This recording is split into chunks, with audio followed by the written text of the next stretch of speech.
आ सकता तो मैं प्रमोट नहीं हो पा रहा था, काफ़ी देर से वेट कर रहा था। तो जनाब आपकी खिदमत में हाज़िर हैं। शुरू करते हैं आज का काम वहीं से जहाँ से कल हमने अपना काम को छोड़ा था। आज का हमारा टॉपिक जो है हम शुरू कर रहे हैं इसको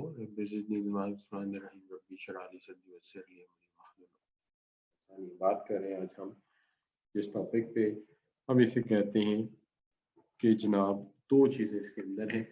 एक तो सबसे पहले जो है हमने आज बात करनी कल हमने बात की थी कुछ ह्यूमन रिसोर्स मैनेजमेंट थ्योरीज़ के ऊपर, ठीक है जी? तो कल का जो हमारा सेशन था वो ह्यूमन रिसोर्स थ्योरीज़ के ऊपर मुश्तमिल था जिसके अंदर हमने बात की थी आपके साथ ये जो आपका टॉपिक है ह्यूमन रिसोर्स मैनेजमेंट थ्योरीज़ के ऊपर बात की थी हमने ये वाला टॉपिक।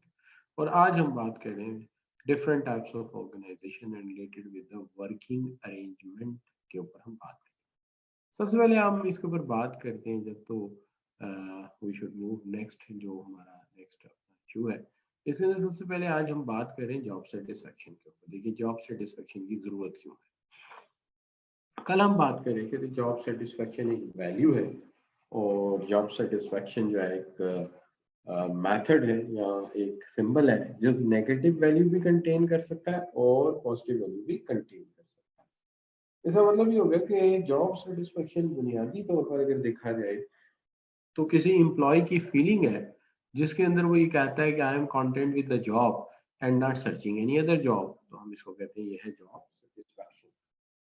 अब जहाँ तक सवाल है कि सेटिस्फाइड वर्कर क्यों चाहिए होते हैं किसी भी ऑर्गेनाइजेशन को, तो इसकी कई वजूहात हैं। सबसे पहली बात तो ये है कि सेटिस्फाइड वर्कर जो है वो अगर देखा जाए तो वो ऑर्गेनाइजेशन पे बड़ा पॉजिटिव इम्पैक्ट क्रिएट कर सकते हैं। मिसाल के तौर पे अच्छी वैल्यू जनरेट कर सकते हैं, वेस्ट को रिड्यूस कर सकते हैं, ऑर्गेनाइजेशन में जो डिफरेंट फ्लॉज हैं उन्हें कवर कर सकते हैं। तो इस लिहाज से अगर देखा जाए तो जो सेटिस्फाइड वर्कर है they can play a very important role in the managing the organisation. अब जहाँ तक सवाल है कि अगर हम ये सोचें कि जॉब सेटिस्फाइड वर्कर जो है वो किस तरह मुफीद है, तो देखिए सबसे पहली बात तो ये है कि जो सेटिस्फाइड वर्कर्स हैं वो यू कैन से इम्पैक्ट करते हैं इंटरनल एम्प्लॉयज को। मिसाल के तौर पे अगर एक अच्छा सेटिस्फाइड वर्कर मुझे मिल जाए तो सबसे पहला जो इम्पैक्ट क्रिएट होगा वो ये होगा कि वो एक अच्छी फीलिंग रखता होगा, मोटिवेटेड होगा और इसके इंटरेक्शन से बाकी लोग भी जो हैं वो मोटिवेट होंगे। सुपरवाइजर हो गया, कलीग्स हो गए, फ्रेंड्स हो गए, इन तमाम लोगों के साथ इसका बड़ा अच्छा रवैया होगा। नतीजा ये कि एक ओवरऑल अच्छा इन्वायरमेंट ऑर्गेनाइजेशन का बनेगा। इससे डेफिनेटली जो एफिशिएंसी है वो भी बढ़ेगी ऑर्गेनाइजेशन की, मींस एफिशिएंसी में इजाफा होगा, वर्किंग इन्वायरमेंट इम्प्रूव करेगी और इसके साथ साथ ये है कि लोग जो हैं वो ज़्यादा हार्ड वर्क कर सकेंगे, ज़्यादा एनर्जी, ज़्यादा एफर्ट होगी जिससे ऑर्गेनाइजेशन का जो काम है वो बेहतर हो सकेगा। अच्छा, अब यहाँ तक आने से सबसे सबसे पहली बात तो ये है कि क्या आपको मेरी आवाज़ आ रही है? अभी तक मुझे कोई अ, सवाल नहीं आया तो मैंने कहा ज़रा देख लूँ कि यार मेरी आवाज़ भी जा रही कि नहीं जा रही। तो आप मुझे सुन सकते हैं? ओके, ठीक हो गया। अच्छा, अब सैटिस्फाइड वर्कर अगर होगा तो इसका एक फ़ायदा ये भी होगा कि ये अच्छी टीम बन सकेगी, यानी टीम कम्युनिकेशन हो सकेगी। उसके साथ-साथ एक अच्छा जो हमारा जॉब सैटिस्फाइड वर्कर होता है, वो अगर आप देखें तो वो एक हैप्पियर एनवायरनमेंट क्रिएट करता है। जिससे टीम के अंदर एक हैप्पियर एनवायरनमेंट क्रिएट करता है, जिससे टीम में एक पॉजिटिविटी आती है, टीम के अंदर एक जो है पॉजिटिव जज्बा जो है वो अलाइव होता है। तो ये भी एक चीज़ आ जाती है। फिर उसके साथ साथ ये भी है कि ये लोग जो हैं ये टीम स्पिरिट प्रमोट करते हैं, यानी टीम के अंदर एक स्पेसिफिक स्पिरिट प्रमोट करते हैं ये लोग। यू कैन से डैट के ना सिर्फ इस एंगल से कि एक मुस्बत सोच, बल्कि उसके साथ साथ टीम के अंदर एक जज्बा जिसके अंदर टीम कलेक्टिवली अच्छा परफॉर्म करती है। और फिर अगर आप देखते हैं इसको अपने प्रोडक्टिविटी के एंगल से, तो उसके अंदर तो डेफिनेटली आप ये समझ ही गए होंगे कि ये रोल प्ले करता है आपका जो है जस्ट अ मोमेंट।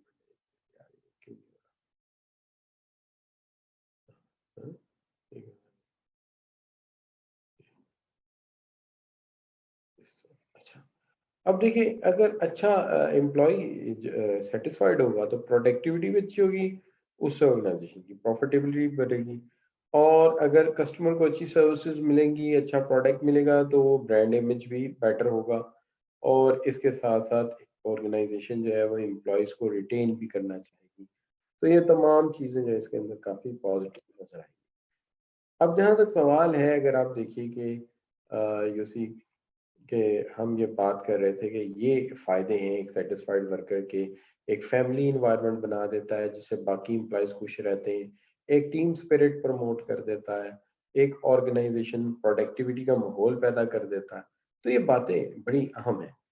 इसी तरह आगे देखें तो आप अगर देखते हैं एक्सटर्नल स्टेक होल्डर के मामले में, तो हमें ये नज़र आता है कि जी जो आपका जो है वो यू कैन से दैट के जो आपका बेसिकली सेटिस्फाइड एम्प्लॉय है, वो इसी तरह का माहौल जो है वो बाहर की ऑर्गेनाइजेशन में जाके शो करता है, जिससे पता लगता है कि ऑर्गेनाइजेशन जो है वो वहाँ पे बड़ा अच्छा माहौल है, तो वो मज़ीद अट्रैक्टिव और नए कैंडिडेट लेके आता है, यानी नए लोग जॉब के लिए ढूँढ के लाता है और वो लोग भी आपके पास जॉब करने की ख्वाहिश करते हैं।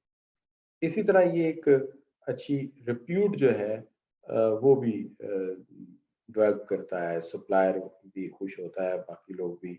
इस तरह एक ओवरऑल बड़ी अच्छी सा एनर्जी बन जाती है।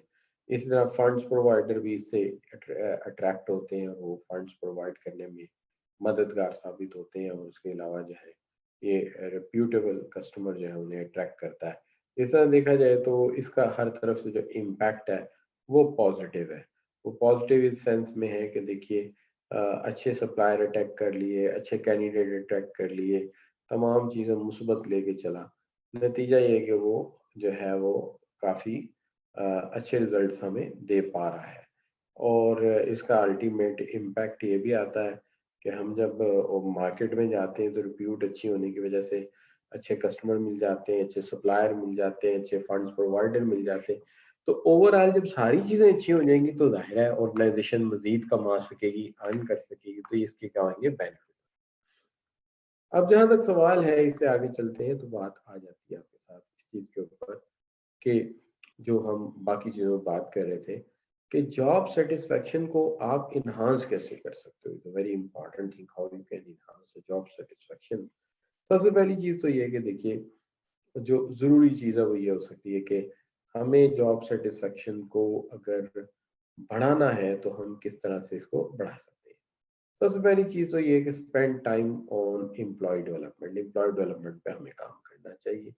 यानी हमें ट्रेनिंग भी करानी चाहिए, हमें अच्छी स्किल्स भी देनी चाहिए ताकि एम्प्लॉयज़ जो है प्रॉपर तरीके से अपना काम कर सकें, प्रॉपर तरीके से हमें जो है वो वर्कआउट कर सकें। तो एक तो ये चीज़ हमें नज़र आती है। दूसरी चीज़ हमें ये नज़र आती है कि इससे जो है आपका पार्टिसिपेशन जो है वो बड़ा मुस्बत नज़र आएगा आपको, यानी you can have very good participation you will receive, यानी कि मैनेजमेंट में पार्टिसिपेशन उसका अच्छा होगा, हर फैसले में वो इन्वॉल्व होने की कोशिश करेगा, अच्छी इनपुट देगा, अच्छी सजेशन देगा, अच्छे मशवरे देगा और इससे अल्टीमेटली जो है वो अप्रोप्रिएट रिवॉर्ड उसे मिल सकेंगे, रिकग्निशन मिल सकेगा, तो ये भी इसका फ़ायदा है। फिर इससे एक पॉजिटिव एनवायरनमेंट क्रिएट होती है, ठीक है जी।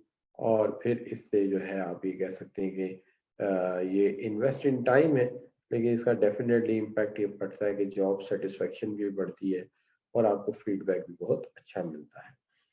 इससे ऑब्वियसली आपकी जो है वो अपॉर्चुनिटीज़, ट्रेनिंग अपॉर्चुनिटीज़ बढ़ती हैं, ठीक है? और इसमें आपको शॉर्ट टर्म बेनिफिट भी मिलता है, मीडियम टर्म भी और डेफिनेटली लॉन्ग टर्म बेनिफिट भी जो है वो भी आप गेन करते हैं, तो ये सारी चीज़ें जो है आपको बेनिफिशियल रहती हैं। और यू कैन सी दैट कि जॉब सैटिस्फैक्शन बढ़ाने के लिए हमें एम्प्लॉइज़ को ट्रेनिंग तो देनी ही चाहिए, लेकिन अगर हम उसका गोल्स एंड ऑब्जेक्टिव सेट करें जो शॉर्ट टर्म हो, मीडियम टर्म हो, तो इससे भी काफ़ी फ़र्क पड़ता है। और इसके अलावा ब्रेक भी दिए जाएँ जॉब के दरमियान, फिर रिदम्स भी हों। तो कोई रिदमिक ब्रेक होने चाहिए कि वो हांफता ना रहे, उसे रेस्ट का टाइम भी मिले। तो इसका मतलब ये हो गया कि अगर मुझे किसी लेट्स से आप मेरे एम्प्लॉयी हैं और मुझे आपकी सैटिस्फैक्शन बढ़ानी है, थोड़ी देर के लिए आप सपोज़ कर लीजिए मैं आपका मैनेजर हूँ और आप मेरे सबऑर्डिनेट। तो ज़रा सोचिए कि मैं आपकी डेवलपमेंट पे टाइम लगा रहा हूँ, यानी मैं कुछ ऐसा आपकी मेहनत कर रहा हूँ कि आपकी प्रमोशन हो जाए, तो आप मुझे अच्छा समझेंगे, मुतमईन भी होंगे। मैं हर फैसले में आपसे राय माँगूँ, पार्टिसिपेशन माँगूँ, तो आप इससे भी खुश होंगे। इसी तरह मैं आपके जो रिवॉर्ड हैं वो अप्रोप्रिएट तरीके से दूँ, तो इससे भी आपकी सैटिस्फैक्शन बढ़ेगी। अगर मैं आपकी वर्किंग एनवायरनमेंट में जो-जो चीज़ें चाहिए, डे डेस्क चाहिए, कंप्यूटर चाहिए, पीने का पानी चाहिए, चाय चाहिए, अच्छा लाइटिंग सिस्टम चाहिए, अच्छा लैपटॉप चाहिए, ये सारा कुछ मैं आपको प्रोवाइड करूँ तो डेफ़िनेटली आप इससे भी मुतमईन होंगे। मैं टाइम इन्वेस्ट करता हूँ ताकि आपका फीडबैक बेहतर कर सकूँ, मैं आपको ट्रेनिंग प्रोवाइड कर देता हूँ और इसके साथ-साथ मैं आपके साथ बैठ के आपके लॉन्ग टर्म और शॉर्ट टर्म ऑब्जेक्टिव तय करता हूँ और फिर आपको फीडबैक देता हूँ कि आप कितना इसको अचीव कर पाए हैं। और इससे फिर ब्रेक और रिदम जो है वो भी आपके देखे जाए तो वो भी मैटर करते हैं। अब ये वो चीज़ें हैं जिसके ऊपर हम ये कह सकते हैं कि हमने जो है वेज़ टू एनहांस, आप ये कह सकते हैं कि हम जॉब को एनहांस करते हैं। अब जहाँ तक सवाल है, अगर हम इससे आगे बढ़ते हैं, तो आगे बढ़ते हैं तो जो सिचुएशन है वो बिल्कुल ये तो हो गया कि वेज़ क्या है, लेकिन डेफ़िनेटली कुछ चीज़ें और भी हैं, जैसे आज मुझे जो बात करनी थी, एक तो जॉब सैटिस्फैक्शन के हवाले से करनी थी और एक वर्क एनवायरनमेंट में स्ट्रेस के बारे से बात करनी थी। तो पहली बात तो ये पहला मेरा सेक्शन था जो मुझे कवर करना था। आई होप कि आपको बात समझ आई होगी। अब हम सबसे पहले तो ये पूछ लेते हैं कि जॉब सैटिस्फैक्शन एक छोटा-सा टॉपिक था, तो इसके ऊपर अभी तक आप लोगों को क्लियर है तो मुझे बता दीजिए। जी, शाबाश बच्चों, बात।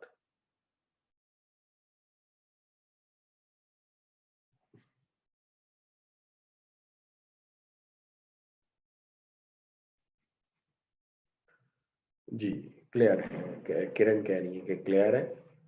जी, बाकी बच्चे भी कह दें अगर एक दफ़ा।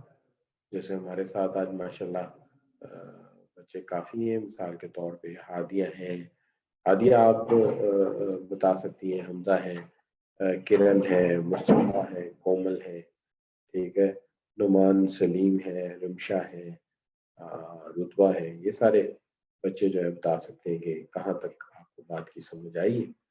तो हमजा कह रहे हैं कि जॉब सेटिस्फेक्शन, एक बार फिर डेफिनेशन बता दें। जॉब सेटिस्फेक्शन एक सिंपल फीलिंग है एम्प्लॉय की कि वो अपनी जॉब से मुतमिन है और कोई दूसरी जॉब नहीं ढूंढ रहा। तो इसको हम कह देंगे this is what you can से जॉब सेटिस्फेक्शन। अब जहां तक सवाल है हमारे नेक्स्ट टॉपिक बड़ा इंटरेस्टिंग है और आपकी फील्ड का बड़ा प्रैक्टिकल टॉपिक है। मिसाल के तौर पे नेक्स्ट टॉपिक में मैं बात करूंगा आपके साथ जॉब स्ट्रेस के ऊपर। देखिए, स्ट्रेस वैसे भी जनरली स्टूडेंट्स की लाइफ का भी हिस्सा होता है, लिहाजा आपके लिए भी ये प्रैक्टिकली बड़ा अहम टॉपिक है कि स्ट्रेस का क्या मामला है। तो सबसे पहले हम यहीं से स्टार्ट करते हैं। तो देखिए, जो जॉब स्ट्रेस है, हम कहते हैं कि जॉब स्ट्रेस जो है ये एक फीलिंग है। एक ऐसी फीलिंग है जिसमें इंसान को टेंशन होती है और एक्सर्शन का एहसास होता है। और ये टेंशन और एग्जर्शन का बेसिकली ताल्लुक जो है वो excessive overload of the work है, कि काम का एक ओवरलोड है जिसकी वजह से आपके ऊपर एक स्ट्रेस आ जाता है। तो जो स्ट्रेस है बेसिकली इसकी बुनियादी वजह जो है वो आपका वर्कलोड है। आपका वर्कलोड यानी आपके ऊपर कुछ एक्सेसिव वर्कलोड आ गया जिसकी वजह से आप ये फीलिंग का इजहार कर रहे हैं। तो आप ये कह सकते हैं कि stress in the workplace is describing the feeling of tension and exertion typically associated with the excessive और ओवरली डिमांडिंग वर्क। एक ऐसा काम जिसके अंदर डिमांड ज्यादा बढ़ गई है, आपको काम ज्यादा लिया जा रहा है आपसे और वो काम जो है आपको करने में प्रॉब्लम, तो हम इसे कहते हैं स्ट्रेस। सवाल ये है कि स्ट्रेस का हमें पता कैसे चलता है, ये बड़ी अहम बात है। आपको कैसे पता चलेगा कि आपका सबॉर्डिनेट स्ट्रेस में है? तो देखिए, बात ये है, मैं पहले ये बात क्लियर कर दूं कि आपका एक ऐसा एहसास, आपकी एक ऐसी फीलिंग जिसमें आपको एहसास हो कि आपके ऊपर वर्कलोड ज्यादा है और जिससे आप क्या एनर्जी लेवल या आप एग्जॉस्ट हो जाते हैं, तो हम इसको कहते हैं ये क्या है आपका, बेसिकली यू कैन से दिस इज जो है स्ट्रेस। अब स्ट्रेस को अगर हम कहते हैं कि स्ट्रेस का कैसे पता चलेगा, क्यों क्यों स्ट्रेस से बचाना चाहते हैं, पहली बात तो देखिए, स्ट्रेस अगर हम ना रोकें तो ये एक्सट्रीम डिप्रेशन में चला जाता है, यानी स्ट्रेस मूव टुवर्ड्स डिप्रेशन। और डिप्रेशन जो है आगे चल के हमें ले जाता है कई नफसियाती मसलों की तरफ। शिज़ोफ्रेनिया हो सकता है, अनआइडेंटिफाइड आइडेंटिफाइड पर्सनालिटी हो सकती है आपकी, बड़े बड़े बड़े मसले हो सकते हैं। बहरहाल anyway, हम इसको इस तरह नहीं लेके चलते। सबसे पहले तो हम ये बात करते हैं कि स्ट्रेस जो है ये एक फीलिंग है कि हम मेरे ऊपर काम बहुत डाला जा रहा है और काम जो है वो मुझे ऊपर ज्यादा लोड है, जिसकी वजह से मेरी एनर्जी खर्च हो जाती है, एग्जॉस्ट हो जाती है। पता कैसे चलेगा आपको स्ट्रेस है? तो उसके लिए हमारे पास कुछ टिप्स हैं। मिसाल के तौर पर पता चलेगा अगर आपकी एकदम से ईटिंग हैबिट चेंज हो गई, अगर आपकी ईटिंग हैबिट चेंज हो गई, आपका स्लीपिंग डिसऑर्डर हो गया, सोने का आपको नहीं पता कब सोना है कब नहीं सोना, आपके पास बिहेवियरल चेंजेस आई हैं आपके अंदर अचानक, इसी तरह आपकी ईटिंग हैबिट चेंज हुई है, या आप ज्यादा खा रहे हैं या आप कम खा रहे हैं, स्लीपिंग डिसऑर्डर हो गया है, ठीक है जी। अचानक आप अकेलापन, फीलिंग इन ऑफ आइसोलेशन, आपको अकेलापन फील हो रहा है, आपने सिगरेट पीना शुरू कर दिया, स्मोकिंग, नेल बाइटिंग शुरू कर दी है, कंसंट्रेशन नहीं हो पा रहा, ये चीजें जाहिर करती हैं कि आप किसी स्ट्रेस में हैं। अच्छा, अब अगर आप देखें कि हमें दो बातें समझ आ गई। स्ट्रेस एक फीलिंग है कि आपके ऊपर काम का एक एक्सेसिव लोड है, जिसकी वजह से आप एग्जॉस्ट हो जाते हैं। और दूसरी तरफ ये सिम्टम है कि सिम्टम्स के ये हैं कि आप नेल बाइटिंग करते हैं, स्लीपिंग डिसऑर्डर है, खाना पीना छोड़ देते हैं, स्मोकिंग शुरू कर देते हैं, अकेलापन महसूस करते हैं, तो इससे पता लगता है कि स्ट्रेस।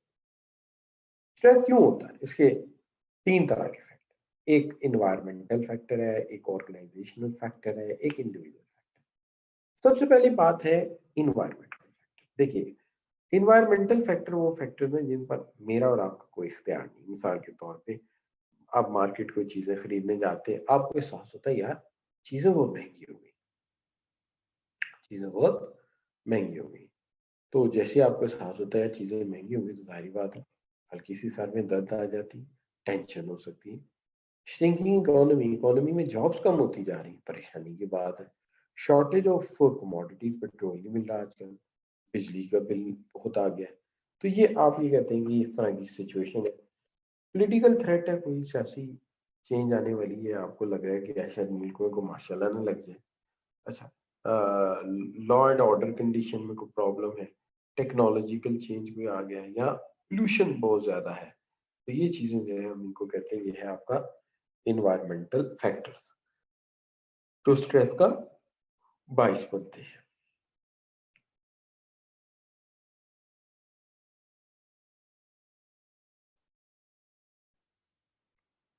अच्छा जी, उसके बाद बात आ जाती है कि दूसरे फैक्टर कौन से। दूसरे फैक्टर्स की तरफ अगर हम चलते हैं, तो जो हमारे दूसरे फैक्टर्स हैं उसके अंदर आ जाता है जी, आपकी ऐसी सिचुएशन है जहां पे आपको कोई अन, यानी ये जो पहले टॉपिक थे, पहले तो ये आपको बता दूं कि जो पहले टॉपिक आपने पढ़े, ये बेसिकली वो बस्ता थे आपके इन्वायरमेंटल फैक्टर्स के साथ। अब जो फैक्टर इन्वायरमेंटल फैक्टर यानी आपके ये वाले फैक्टर जिस पे मैं पॉइंट कर रहा हूँ। अब जो मैं बात कर रहा हूँ ये ऑर्गेनाइजेशनल फैक्टर है। ऑर्गेनाइजेशनल फैक्टर क्या है कि ऑर्गेनाइजेशन ने आपको एक पुअर वर्किंग कंडीशन दी हुई है, वेरी पुअर वर्किंग कंडीशन। क्या ऑर्गेनाइजेशन ने वर्किंग पुअर वर्किंग कंडीशन मतलब टेबल छोटा है, किताब बॉक्स फाइलें ज्यादा है, कंप्यूटर रखने की जगह नहीं है, या कंप्यूटर अच्छा नहीं है, ठीक है जी, या ऐसी सिचुएशन जहाँ पे लाइट नहीं है, पोल्यूटेड एरिया है। अच्छा, हैजर्ड्स हैं, मिसाल के तौर पे आप बहुत ज्यादा डेंजरस काम कर रहे हैं, इसमें आग लगने का डर है, एक्सेसिव नॉइस है, शोर बहुत ज्यादा है, ये भी एक मसला है। या एक्सट्रीम प्रेशर टू परफॉर्म है, करो जल्दी करो वरना ये हो जाएगा वो हो जाएगा। या रोल कॉन्फ्लिक्ट है, एक ऐसा काम देते हैं जिसके अंदर इंसान को समझ नहीं आती यार मैं करूं क्या, ये करूं कि वो करूं, दो काम दे देते हैं, एक बॉस दाएं तरफ मोड़ रहा है एक बाएं तरफ मोड़ रहा है, तो बॉस तो सब दो होंगे तो फिर कॉन्फ्लिक्टिंग डिमांड तो पैदा होगी। अच्छा, इसी तरह रोल में एम्बिग्विटीज है, पता नहीं मेरा रोल क्या है, मेरे से करवाना क्या चाह रहे हैं। ऐसी सूरत हाल में आप ये कह सकते हैं कि आपको फील होगा कि यार ये तो मैं बड़ी मुसीबत में फंस गया हूँ। तो ये वो ऑर्गेनाइजेशनल फैक्टर्स हैं जो आपके अंदर स्ट्रेस पैदा करें। अब आगे आ जाते हैं तो कुछ इंडिविजुअल फैक्टर्स भी आ जाते हैं साथ के तौर पे। इंडिविजुअल फैक्टर्स कौन से हैं? देखिए, इंडिविजुअल फैक्टर्स की अगर आप बात करते हैं तो ये एक फर्द से वाबस्ता है, एक एम्प्लॉय से मुतल्लिक है। अब एक एम्प्लॉय है जी, वो अपना टाइम मैनेज नहीं करता। तो ज़ाहिर बात है भाई, अगर आप टाइम मैनेज नहीं करेंगे तो फिर डेफिनेटली आपको नुकसान होगा। इसी तरह एक एम्प्लॉय है, वो अपनी सेहत का ख्याल नहीं रखता, रोज़ाना जाता और जनाब जो है वो अ, जो है वो केयरलेसली फूड लेता है और जनाब जो है वो दबा के मोटा हो रहा है। और ज़ाहिर है आज मोटा हो रहा है, कल थकेगा और पुअर हेल्थ की वजह से फिर छुट्टियाँ करेगा। फैमिली प्रॉब्लम, ठीक है जी, फैमिली प्रॉब्लम आप समझते ही हैं। ठीक है जी, आप की फैमिली में क्रिटिकल इशू आ गया है, पेरेंट्स में लड़ाई हो गई है या आपका किसी बीवी से, सॉरी, अपनी वाइफ से सेपरेशन हो गया, तो ये फैमिली प्रॉब्लम्स हो सकते हैं। बस बस किसी करीबी अजीज की डेथ भी इसकी वजह बन जाती है। डिसिप्लिन नहीं है बच्चों में, आपके बच्चों में डिसिप्लिन नहीं है। ज़ाहिर है अगर इंसान में डिसिप्लिन ना हो तो क्या करेगा? कॉलेज से आया है, जॉब से आया, आके चाबियां कहीं फेंक दी, बाइक कहीं रख दी, सॉरी जूते कहीं उतार के रख दिए, नतीजा ये कि अगले दिन जो है आपको आपके सॉक्स नहीं मिल रहे, आपको अपनी की नहीं मिल रही। तो ये सारे फैक्टर जो हैं ये वजह बन जाते हैं आपके स्ट्रेस की। क्लोज रिलेटिव की डेथ हो गई, ठीक है जी, इनएडिक्वेट रिसोर्सेज हैं आपके पास या कोई लीगल मसले में फंस गए, तो ये वजूहत बन जाती हैं आपके जो है वो सोर्सेज ऑफ कॉन्फ्लिक्ट की।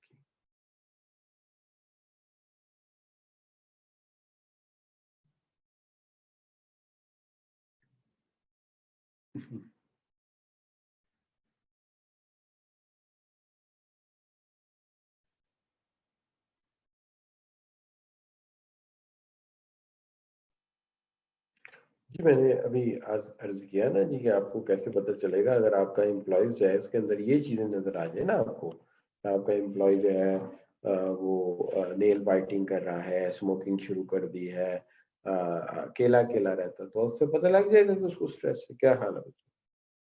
इसलिए तो बताया आपको। तो यहाँ तक बात क्लियर हो गई कि स्ट्रेस क्या चीज़ है। जी बच्चों, अगर आप कहें कि समझ आई तो फिर आगे चलते हैं।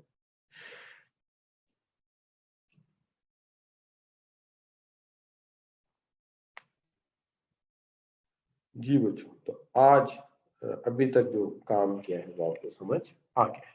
तो हमजा कह रहे हैं ठीक है सर, ओके, बात क्लियर है। बाकी बच्चे भी अगर एक दफ़ा कह दें कि जी बात समझ आई है, फिर आगे चलते हैं। तो अभी मुझे मैसेज आ गए 2-3 बच्चों में, जैसे अल्हम्दुलिल्लाह हमजा की समझ आई है और डिफरेंस रोल कॉन्फ्लिक्ट और एम्बिग्विटीज। जी, हादिया बेटी पूछ रही हैं कि रोल कॉन्फ्लिक्ट और रोल एम्बिग्विटी में क्या फ़र्क होता है? बच्चे वो फ़र्क तो बहुत बड़ा है। देखिए, रोल कॉन्फ्लिक्ट एक ऐसी कंडीशन होती है जिसमें कभी ज़िंदगी में या किसी कोई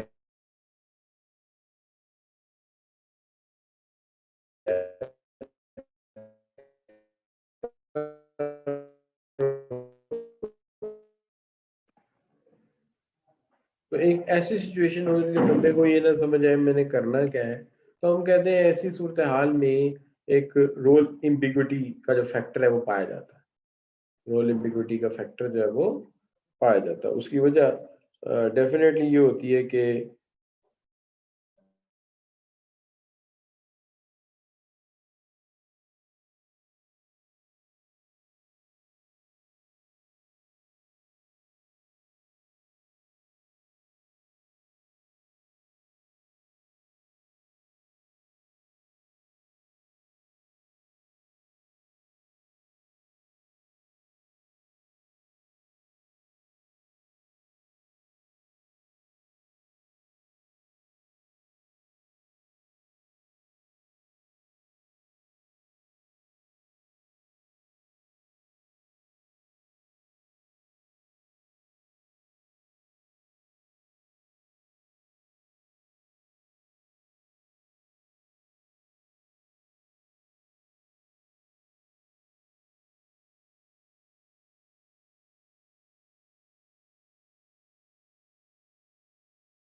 जी बच्चों, तो हम बात ये कर रहे थे कि मेरे 2 बॉसेस हैं और मुझे एक दाईं तरफ भेजा है, एक बाईं तरफ। तो मैं ऐसे कहता हूँ ये मेरा रोल कॉन्फ्लिक्ट है। और रोल एम्बिग्विटी का जहाँ तक ताल्लुक है, ये ऐसी सूरत-हाल है जहाँ पे जॉब डिस्क्रिप्शन वाज़ह नहीं है और मुझे ये पता ही नहीं कि मुझे क्या रोल प्ले करना है, तो मैं इसको रोल एम्बिग्विटी कह सकता हूँ। तो this is what we called a role ambiguity. तो अगर पहले से तयशुदा ही नहीं कि मैंने करना क्या है और मेरी जॉब और मेरी रिस्पॉन्सिबिलिटीज़ क्या है, तो मुझे इस बात की समझ नहीं आएगी और इसको हम कह देंगे ये हमारा क्या है, ये हमारी रोल एम्बिग्विटी है। अच्छा, तो ये जो है वो नादिया बेटी का सवाल था, इसका मैंने आंसर दे दिया आप लोगों को। अच्छा, अब देखिए अगर कोई सवाल हो तो आप दोबारा भेज सकते हैं। अब मैं इस पे बात करने वाला हूँ कि जॉब स्ट्रेस को कूप अप करने का तरीका क्या है। देखिए सबसे पहली बात तो ये होनी चाहिए कि हमें अपनी आदत बदलनी होगी। हमें एक सेल्फ डिफीटिंग बिहेवियर छोड़ना होगा, यानी वो काम जो हमसे नहीं हो सकता, हमें रेजिस्ट करना पड़ेगा। अनरियलिस्टिक परफेक्शन की हमें कोशिश नहीं करनी चाहिए। दूसरी बात है हमें अपने जो है वो स्ट्रेस को डिस्पेल करना चाहिए। और स्ट्रेस को डिस्पेल करने का आसान तरीका जो है वो ये है कि आप जो है वो अपना स्ट्रेस डिस्पेल कर सकते हैं आप। और उसका जो बाहमी आसान तरीका है वो ये है कि आप अपनी ज़िंदगी में थोड़ा सा ह्यूमर लाइए। पैरोडी ड्रामे देखने में कोई हर्ज नहीं है। कनेक्ट विद अदर, दूसरों से गपशप कीजिए, इससे बड़ा फ़र्क पड़ता है। किसी मामले पे किसी से तफसीलन बात कीजिए, ब्रेक ले लीजिए, इससे बड़ा फ़र्क पड़ता है। इसी तरह एक चीज़ है सेल्फ अवेयरनेस। सेल्फ अवेयरनेस से भी काफ़ी फ़र्क पड़ता है। और एक चीज़ होती है, इसको हम कहते हैं सेल्फ मैनेजमेंट। आप अपने आप को भी मैनेज कीजिए, सेल्फ मैनेज कीजिए। और एक चीज़ ये है सोशल अवेयरनेस, दूसरों के रवैयों का पता होना और दूसरों से अच्छे रिलेशनशिप बनाना। अगर आप ये सारे काम करेंगे तो आप बिलीव मी आपकी लाइफ में, आपके काम में, आपकी स्ट्रेस में काफ़ी कमी आ जाएगी। तो ये वो टेक्निक्स हैं जिसके साथ हम अपने स्ट्रेस को डिस्पेल कर सकते हैं। तो आज के टॉपिक में 2 छोटे-छोटे टॉपिक मैंने लिए थे। एक तो जॉब सैटिस्फैक्शन के बारे में बात करनी थी, दूसरा मैंने आज स्ट्रेस के बारे में बात करनी। दूसरी चीज़ तो आगे हम करने वाले हैं, स्टार्ट करने वाले हैं। मैं फिलहाल स्टॉप कर रहा हूँ अपनी स्लाइड शेयरिंग। तो जो टॉपिक इस वक़्त मैं आपके साथ शेयर करने वाला हूँ, उसके अंदर is very important topic today. और ये है एचआर प्लानिंग के हवाले से टॉपिक है। ह्यूमन रिसोर्स प्लानिंग किसको कहते हैं? तो देखिए हम चलते हैं ह्यूमन रिसोर्स प्लानिंग की तरफ। लेट जी स्टार्ट करते हैं हम इसको।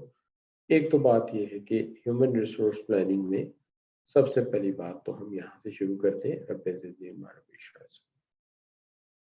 देखिए सबसे पहली बात तो ये कि हम स्टार्ट कहाँ से कर रहे हैं, ये थोड़ा सा आइडिया आपको दे दूँ कि हम इस वक्त जो बात कर रहे हैं वो ये हमारा टॉपिक है।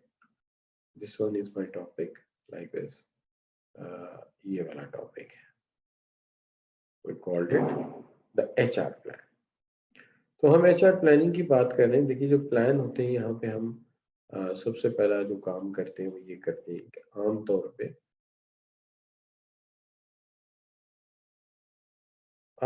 हम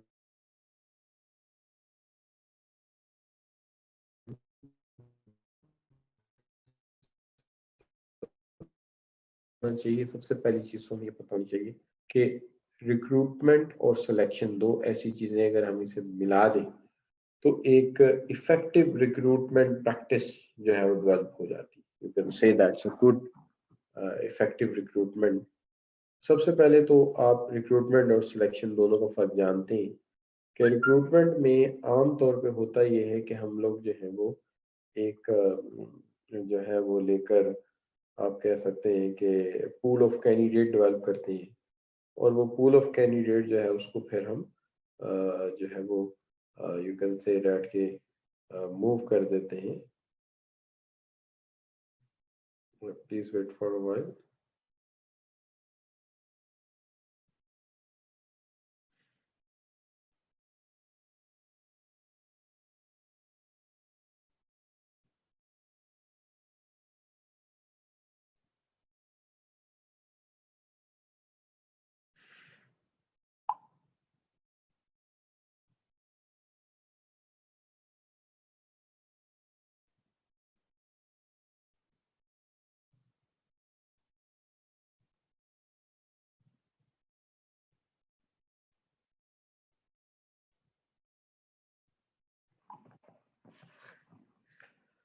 अच्छा बच्चों, सबसे पहली बात तो ये कि एक चीज़ होती है, इसको हम कहते हैं इफेक्टिव रिक्रूटमेंट सिलेक्शन। तो देखिए, ह्यूमन रिसोर्स प्लानिंग में सबसे पहली जो चीज़ आती है वो आती है कि हम पहले सबसे पहले पूल ऑफ कैंडिडेट डेवलप करें जो कि हमें सूट करते हैं।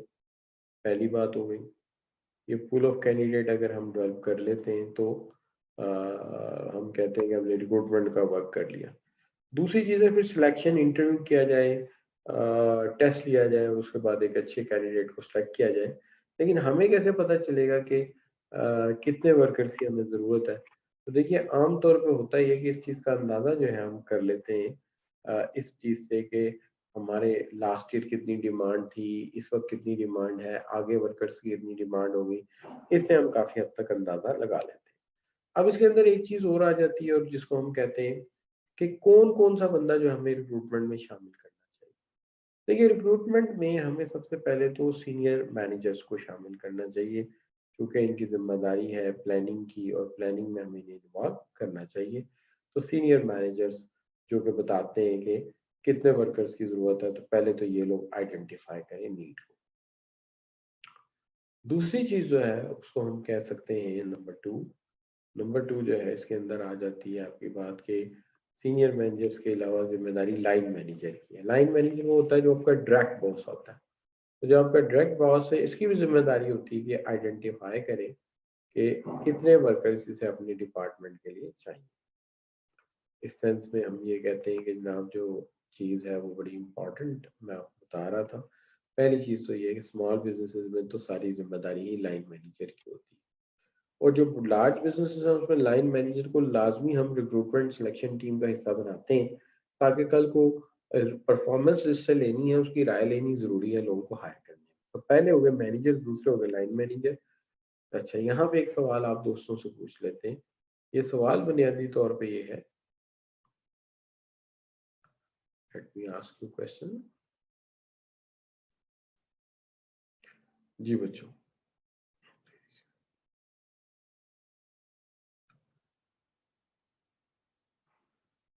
अच्छा जी, सबसे पहली चीज़ तो ये है कि what is the current trend in the human resource management. तो करंट ट्रेंड ये है कि हम हर सूरत जो है वो लाइन मैनेजर को शामिल रखते हैं अपनी सिलेक्शन टीम में, ताकि वो हमें अपनी डिपार्टमेंट की रिक्वायरमेंट बताता है। दूसरी चीज़ जो है वो ये है कि अगर हमारे पास अपने पास इंडिविजुअल दस्तयाब ना हो सके तो हम आम तौर पे ये करते हैं कि आप ये कह सकते हैं, हम आम तौर पे ये करते हैं कि रिक्रूटमेंट कंसल्टेंट हायर कर लेते हैं। ये रिक्रूटमेंट कंसल्टेंट आमतौर पे तब हायर किए जाते हैं जब जो है हमारे अपने मैनेजर बिजी हैं या उनके पास टाइम नहीं है। लेकिन एक रूल ये है कि जो जॉब के लिए हम बाहर से लोग हायर करते हैं, ये कम से कम हमारे पास होने चाहिए right from the beginning to the and.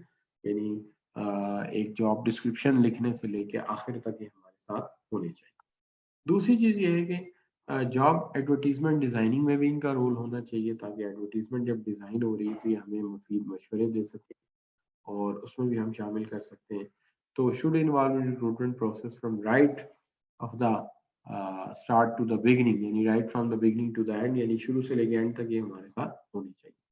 तो अभी तक हमने देखा कि मैनेजर, सीनियर मैनेजर्स को होना चाहिए, लाइन मैनेजर्स को होना चाहिए, उसके साथ-साथ रिक्रूटमेंट कंसल्टेंट अगर ज़रूरत पड़ जाए तो उसको भी शामिल किया जा सकता है।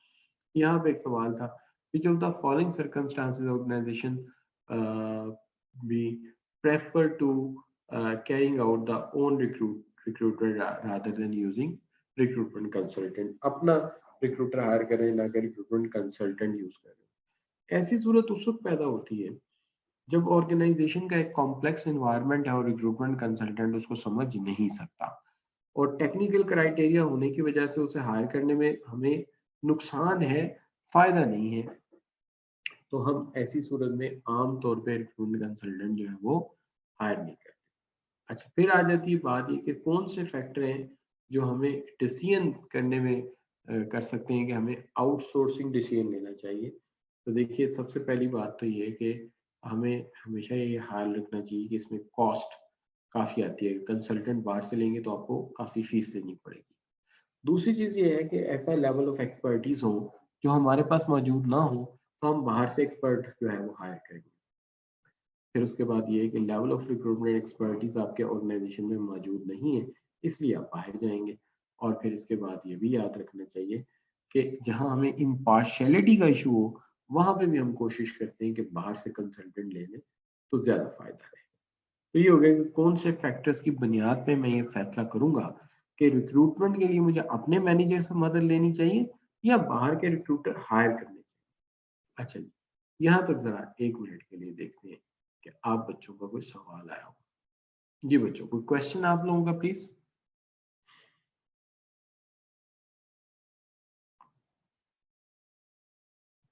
ठीक हो गई बात।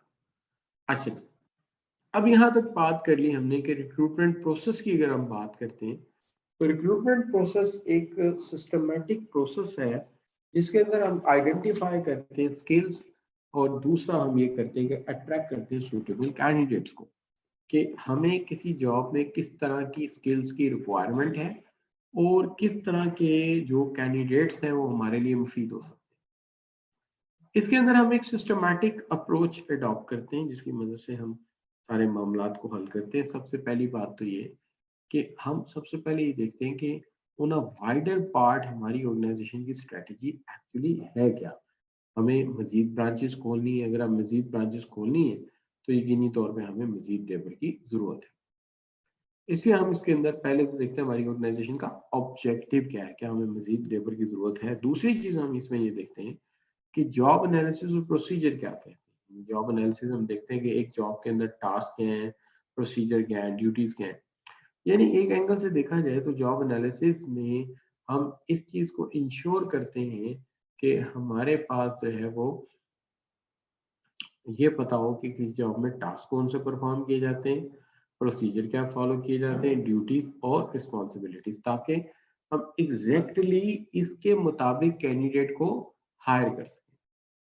दूसरी चीज इसमें आ जाती है जिसको हम कहते हैं रिक्रूटमेंट के हवाले से, हम इसको कहते हैं कि recruitment with the identification of vacancies. तो देखिए, किसी भी रिक्रूटमेंट प्रोसेस का या हायरिंग प्रोसेस का आगाज जो है वो वैकेंसीज से होता है कि क्या वैकेंसीज अवेलेबल है।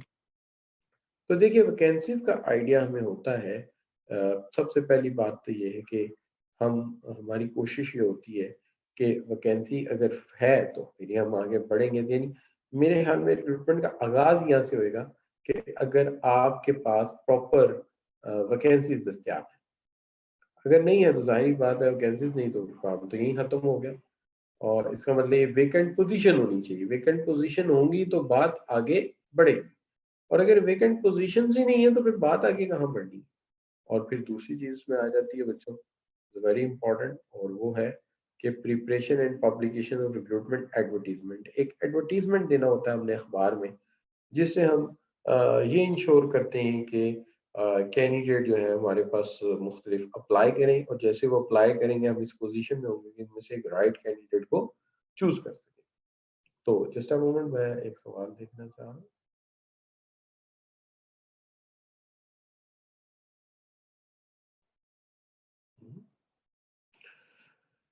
ठीक हो गया। तो मैं जवाब देना चाह रहा हूँ स्टूडेंट के एक सवाल का कि बेटा इसमें होता ये है कि हम आमतौर पे ये करते हैं कि एक एडवर्टीजमेंट तैयार करते हैं। तो आपने देखा होगा अक्सर अखबारात में एडवर्टीजमेंट आया होता है जिसके अंदर हम मेंशन करते हैं कि एक पोटेंशियल कैंडिडेट या फला फला जॉब वेकेंट है, उसके लिए आपकी एप्लीकेशन और रिज्यूमे की जरूरत है और आप अप्लाई करते हैं। मैं उस एडवर्टीजमेंट की बात कर रहा हूँ। दूसरी चीज में ये आ जाती है कि selection when processing application and candidate, जिसके अंदर हम मर्जर करते हैं इनटू सिलेक्शन व्हेन, कि हम एक एप्लीकेशन और असेसिंग शुरू कर देते हैं कैंडिडेट्स की। तो यहाँ से सिलेक्शन का एक प्रोसेस शुरू हो जाता है। सिलेक्शन के प्रोसेस के अंदर आमतौर पे मल्टीपल स्टेजेस होते हुए जाता है, लेकिन अब कुछ छोटे छोटे से कॉन्सेप्ट्स इनको देख लेते हैं। सबसे पहले तो ये देखते हैं कि एलिमेंट्स ऑफ जॉब एनालिसिस क्या है। देखिए, जॉब एनालिसिस में सबसे पहली चीज लिखी जाती है जॉब डिस्क्रिप्शन। अब जॉब डिस्क्रिप्शन को आपने बड़े गौर से सुनना है। अब मैं यहाँ बिल्कुल रुकने लगा हूँ, स्टॉप लगाने लगा हूँ, ब्रेक लगाने लगा हूँ। पहले छोटी छोटी डेफिनेशन थी वो मैंने जरा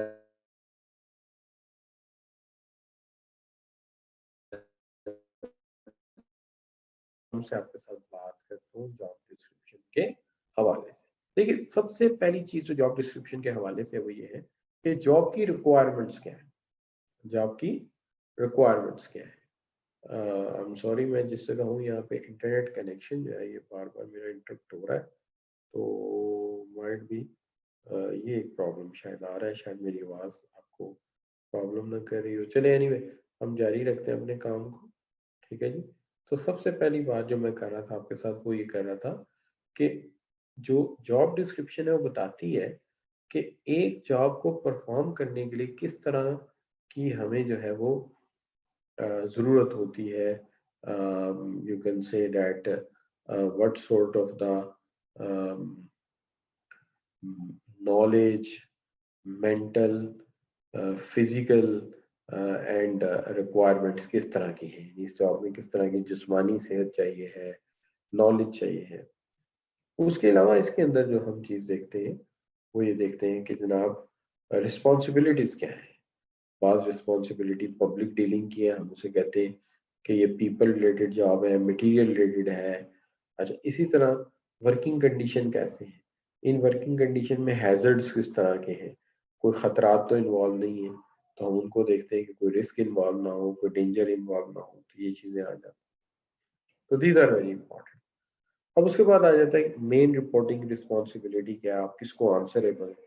तो ये चीज़ें जो बड़ी अहम, और इसके साथ साथ रिपोर्टिंग रिस्पॉन्सिबिलिटी, आप अकाउंटेबल किसको है, दिस इज वेरी इंपॉर्टेंट। तो ये चीजें बच्चों बड़ी अहम होती हैं।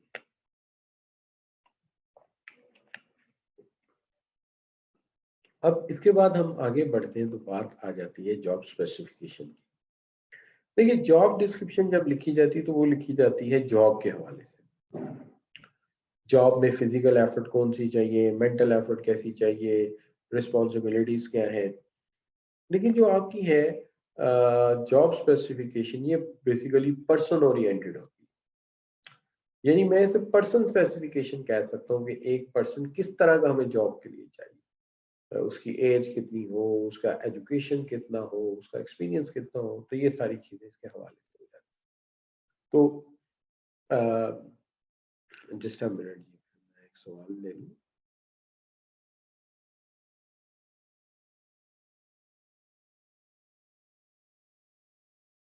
रुतबा, मैं ऐसा करता हूँ कि डिस्टॉर्शन ज़्यादा है, तो मैं काम तकरीबन आज का करा चुका हूँ।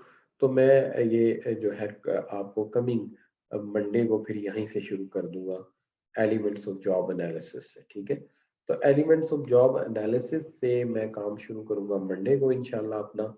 और आज के लिए फिर मैं इसको यहीं पे रोक देता हूँ। ठीक है, और किसी वक्त आप लोगों के साथ एक आध एक्स्ट्रा क्लास भी रखेंगे, चूंकि मुझे एक आध दिन क्लास छोड़नी भी पड़ी, एक दो क्लासें, तीन, बल्कि मैंने 3 क्लासेस छोड़ी है अभी तक।